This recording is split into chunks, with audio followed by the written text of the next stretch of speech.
Banyak yang beranggapan bahwa proses hukum bisa dipengaruhi oleh opini publik atau pernyataan tokoh tertentu. Benarkah demikian?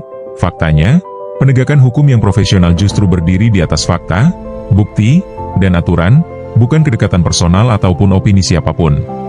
Dalam negara hukum, profesionalisme adalah fondasi utama, artinya, setiap proses hukum harus berjalan sesuai peraturan perundang-undangan, didukung alat bukti yang sah, serta dilaksanakan oleh aparat yang bekerja secara objektif dan bertanggung jawab. Karena itu, keberhasilan penegakan hukum tidak semestinya diukur dari siapa yang berbicara paling keras, atau siapa yang paling populer. Yang menjadi ukuran adalah kualitas penyelidikan, ketelitian penyidikan, kekuatan pembuktian, serta keputusan yang diambil berdasarkan mekanisme hukum yang berlaku. Opini publik tentu memiliki peran sebagai bentuk partisipasi masyarakat dalam demokrasi.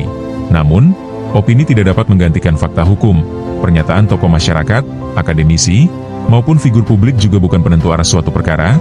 Proses hukum tetap harus independen agar keadilan dapat ditegakkan tanpa intervensi. Di sisi lain, institusi penegak hukum yang kuat menjadi jaminan penting bagi terciptanya kepastian hukum. Ketika setiap aparat bekerja secara profesional, transparan, dan akuntabel, kepercayaan masyarakat pun akan tumbuh dengan sendirinya. Kepercayaan itu tidak dibangun melalui narasi semata, tetapi melalui hasil kerja yang nyata dan dapat dipertanggungjawabkan.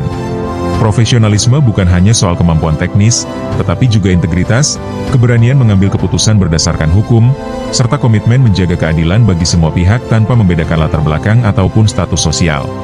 Maka pada akhirnya, hukum yang kuat adalah hukum yang berdiri di atas fakta, bukan persepsi. Penegakan hukum yang independen, profesional, dan berintegritas akan menjadi pondasi penting bagi terciptanya keadilan dan kepercayaan publik. Karena di negara hukum, yang menentukan bukan opini, melainkan bukti.